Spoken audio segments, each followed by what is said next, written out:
I'm sure even if we put the most diehard, dedicated Atlanta Dream fan on a lie detector test, I don't necessarily think that they could honestly sit here and say that they would think that the Atlanta Dream will be the second seed going this late into the season, almost knocking on the door of the playoffs.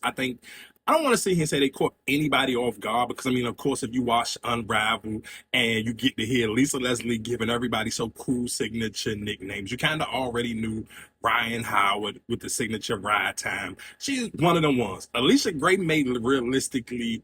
Now, again, if you watch Unravel, I don't know how much of the play of either one of them, the way they are hooping this season. I don't know if it caught you off guard, but I'm not gonna lie. Allisha Gray made realistically, maybe because she's so quiet, I don't think necessarily that's why people are as loud with her with the MVP conversation. Like, I mean, they the second seed. So realistically, and even times when Ryan Howard has been out, Allisha Gray has been carrying this team consistently. Like, she's the most consistent hand and consistent player on this team. So realistically, she should be in the MVP conversation. I do think probably one of the biggest disservices to the WNBA is it seems like they kind of already be having their mind made up on who's going to get the MVP before the season kind of already start, like whatever storyline they kind of already placed in. Because I mean, of course, you'll see a lot of fans online sitting here saying, AT should be in the conversation, but realistically, the conversation is kind of have you been Fee, and then of course Asia Wilson because she's Asia Wilson.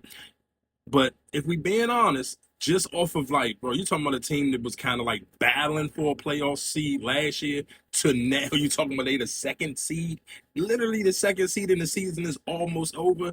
It's hard for you to sit here and tell me Allisha Gray does not deserve to be heavy in the MVP conversation. And if you don't want to say in the MVP conversation, then you got to kind of almost say most improved. But then you saying most improved. A lot of people on the internet saying Nas Hillman. She also plays for the Atlanta Dream, or at least six woman of the year. So again, like I said, the Atlanta Dream, I feel like realistically, it probably caught a lot of people by storm. But I mean, but realistically, even again, for somebody like myself, watched enough Connecticut Sun games last season because a Dejanay Currington fan, but I did also pay attention and I always kept tweeting out like the two most consistent players on that Connecticut Sun team was Dejanay Currington and Bree Jones. And Bree Jones has had her moments this season where you kind of be like, oh yeah, she could really boogie. And she knows how to use her size to her full advantage. Like, let's be clear. Like, sometimes we're like, I mean, of course, I know Brittany Griner is a lot older and later in her career, but man, the way Bree Jones just be dominating a lot of times and just really putting her impact with just straight strength of her body, like Bree Jones be doing the big one. So again, like I said, the Atlanta Dream is the second seed.